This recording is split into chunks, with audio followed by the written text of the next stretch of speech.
Des grilles de visage sur un même écran, mais chacun chez soi. C'est la nouvelle formule des réunions de clubs ou de réseaux d'entrepreneurs. Quelle que soit la plateforme choisie, l'objectif en temps de pandémie et de distanciation physique est de maintenir les échanges entre chefs d'entreprise. BNI marche plein pot en ce moment. Il est évident que au lendemain du confinement, il y a eu le contre-coup, donc on s'est tous posé la question. Ça demandait une semaine, 2 semaines de mise en route. Donc on était tout à fait prêts pour faire des réunions en visio, via Zoom, comme beaucoup de gens donc, travaillent avec Zoom. Et nos réunions visio s'appellent BNI Online. Au début, disons sur 2 semaines, ça a un peu cafouillé, il a fallu réagir, prendre le coup sur la tête, etc. Comment on fait, etc. Il a fallu qu'on s'y mette aussi pour préparer les invitations, etc. Mais au bout de 15 jours, ça y est, c'est parti. Les membres sont très présents. Il est évident que les premières semaines, on n'a pas parlé beaucoup business. Tout le monde a parlé plutôt de ses problèmes personnels, de ses besoins. Donc dans toutes les réunions, tu as des masques, tu as du gel. Est-ce que tu as fait la demande PGE? Est-ce que ceci, est-ce que cela? Beaucoup plus que du business. Bah, c'était normal parce que les gens se redonnaient leur confiance et puis échangeaient beaucoup, se passaient beaucoup de renseignements. Dans tous nos groupes, on a des assureurs, on a des banquiers, on a des comptables. Donc ces gens-là ont été vraiment d'un vrai secours, ils ont pu donner les meilleurs conseils. Maintien des réunions hebdomadaires pour le club BNI, le réseau Entreprendre et lui passer de rencontres mensuelles par secteur à une visioconférence par semaine sur tout le territoire champardonnais, une adaptation aux besoins durant cette crise. Ce qui permettait d'avoir un suivi, pour nous, pour nos lauréats, plus précis, pouvoir leur apporter tout de suite l'information dès qu'on l'avait par rapport, à tout ce qui sortait du gouvernement, à tout ce qui se mettait en place au niveau des entreprises et cetera. Ça leur a vraiment permis, de se sentir, en communauté quand même et il y a eu des bons échanges de: «Bah, tiens, moi, j'ai fait tel prêt, moi, j'ai procédé de telle façon» et ça a vraiment permis de matcher et d'échanger. Un soutien essentiel pour les lauréats du réseau Entreprendre, souvent de jeunes chefs d'entreprise qui auraient pu souffrir d'un manque d'expérience pour passer le cap de cette crise. C'est en tout cas le ressenti de Ray Corvache, dont la start-up propose de fabriquer des motos sur mesure dans un esprit de développement durable. Basée en Haute-Marne, la société est incubée à la Technopole de l'Aube. À contrario par exemple, du pilotage d'une moto où vous avez obligatoirement besoin d'un permis, qui vous donne au moins les bases et qui vous donne au moins les règles, c'est pas du tout le cas lorsqu'on crée une entreprise. Le fait d'être intégré à Réseau Entreprendre, c'est justement, je compare ça à une sortie de moto en groupe, par exemple. Vous avez des gens qui ont des grosses machines, qui ont fait beaucoup de kilomètres, qui ont déjà tourné un peu sur plein d'endroits possibles et imaginables. Et d'autres personnes qui sont sur des petites motos et qui sont plutôt dynamiques et en fin de compte, ça vous permet dans le groupe de vous situer et surtout d'apprendre les règles. L'un des premiers moteurs de Réseau Entreprendre, c'est de briser la solitude du dirigeant. La totalité, ou peut-être quasi-totalité, des lauréats de Réseau Entreprendre sont des primo-entrepreneurs, qu'ils soient créateurs ou repreneurs d'entreprise, puisqu'on a les deux. Et ce sont des gens qui, en fait, n'ont pas de père, PAIR, dans l'entreprise, et donc difficile d'évoquer certains sujets, certaines interrogations ou des doutes. Et donc, l'accompagnement de Réseau Entreprendre, c'est un accompagnement bienveillant de chef d'entreprise à chef d'entreprise. Les réseaux Entreprendre, justement, m'a apporté cette ligne de conduite, ce fil directeur qui permet en même temps de vous situer et de vous dire attention, dans ce virage-là, il y a des graviers, il faut y aller doucement. Dans cet endroit-là, oui, il faut s'arrêter pour prendre connaissance. Et tout ça, c'est dans la bienveillance. Le métier de chef d'entreprise, c'est quelque chose qui est déjà assez difficile en soi. On se retrouve parfois tout seul à certaines choses et certaines décisions à prendre. Et le fait d'être soutenu, entendu, compris, écouté et conseillé, guidé, ben, pour moi, ça n'a pas de prix. Ce maintien des rendez-vous, même à distance, permet donc une continuité des activités des clubs, même si les conditions ne sont évidemment pas tout à fait classiques. Je vois ce mode de fonctionnement comme dégradé mais nécessaire. Je pense qu'il était indispensable de maintenir ce lien. La visio permet quand même de se voir et de voir les expressions des gens. Le téléphone, c'est complètement impersonnel. C'est vrai qu'on leur disait, essayez, même si vous n'êtes pas coiffé, pas maquillé, on s'en fout. Essayez de mettre vos caméras parce que ça permet vraiment d'avoir quand même un échange et de voir les gens. Et c'est même amusant parce que quand on est face à face dans une salle, on a une autre tenue. Là, les gens sont chez eux ou au bureau. Bon, souvent, il y a la tasse de café, il y a quelqu'un qui passe ou une question qui fuse. Bref, c'est une autre ambiance, quoi.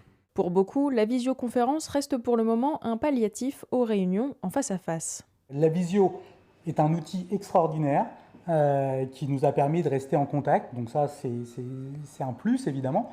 Maintenant, moi, j'aime le contact avec les gens. Je dirais que voir les gens, c'est quand même autre chose que de parler à travers une webcam. Je pense que les visios vont perdurer quelques mois. Faut pas, on va pas se revoir tout de suite. Ça a changé les habitudes parce que habituellement on se réunissait autour d'un café, on se tape dans le dos, etc. Les gens s'embrassent, se serrent la main et tout. Là, on n'a plus ces gestes. Mais c'est uniquement ce qui change. Parce qu'il y a toujours autant de bonne humeur, toujours autant de blagues qui fusent. Ça marche. Bien souvent, ces blagues prennent du temps, mais c'est chaleureux. Et donc, les gens ont toujours la même attirance. Et au contraire, puisqu'ils ne se voient pas, c'est se voir à l'écran, ça leur permet de se remémorer des bons moments et puis de s'assurer leur amitié et les liens qui les serrent. C'est instantané, hein, oui. Hein. Les gens sont avec vous comme si on était dans une salle. C'est très réactif. Alors, d'un autre côté, effectivement, le contact humain, c'est quand même très important. D'avoir quelqu'un qui est à côté de soi et discuter avec lui d'une autre façon quand vous êtes que par le biais d'un outil numérique. Mais d'un autre côté, ça permet de se dire, quand voilà, je prépare quand on se reverra tous ensemble, on en profitera mieux et ça me permet, si mon agenda ne me le permet pas ou si je suis très occupé, je peux quand même garder cette cohésion de groupe et avoir pratiquement les mêmes effets et d'avoir aussi une bonne réactivité en ce qui concerne le partage de documents, etc., etc.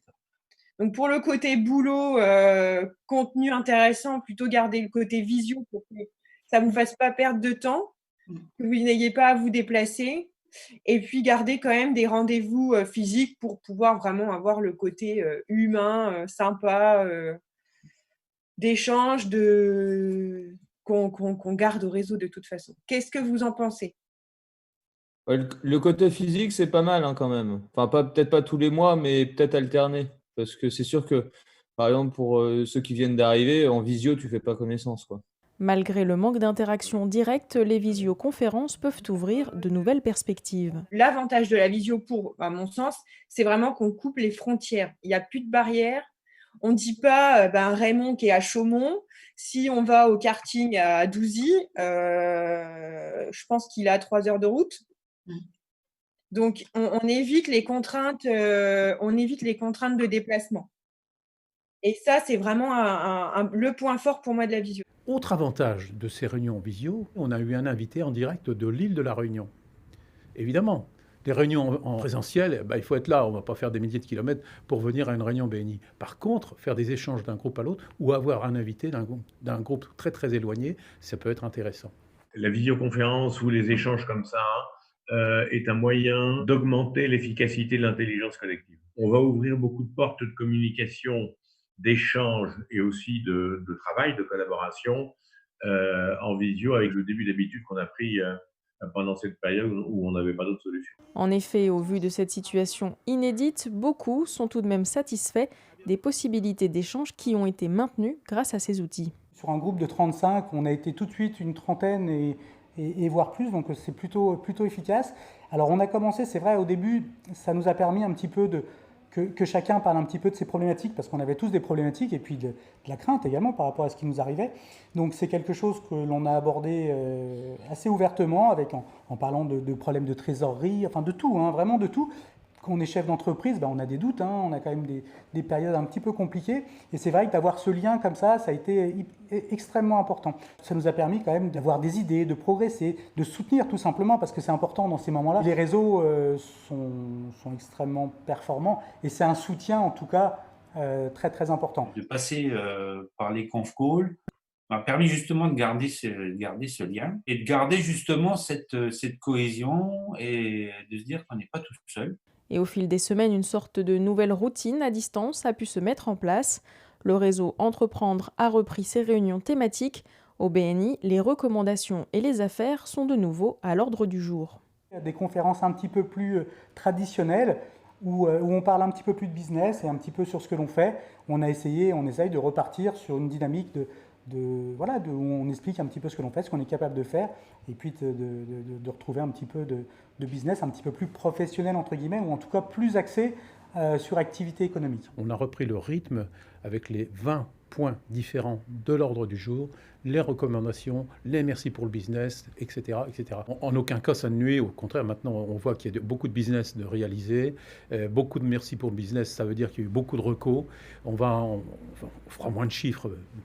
On fera forcément moins de chiffres parce qu'il y a moins de business, mais ça va monter crescendo. Et il est évident qu'on va retrouver une vitesse de croisière en business tout à fait intéressante. Et surtout, des ouvertures, comment on peut travailler pendant cette période, de quelle façon je peux vous aider. On a plus que jamais besoin de se réunir et de s'aider. En dehors de nos réunions institutionnalisées, il y a un effet réseau qui est très riche et très porteur. C'est un accompagnement de réseau entre les lauréats, les échanges de l'un à l'autre.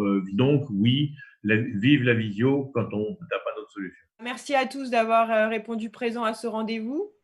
N'hésitez pas à nous appeler si vous avez des besoins, des questions ou qu'on a oublié de vous donner un document ou vous attribuer un parrain, par exemple. Et puis, je vous dis à bientôt. Ciao, merci. Merci à tous. Au revoir. Au revoir. Au revoir. Dans l'immédiat et pour plusieurs semaines ou plusieurs mois, ces formules à distance restent la norme, même si certains clubs commencent à envisager de programmer de nouveau des déjeuners ou des afterworks en présentiel.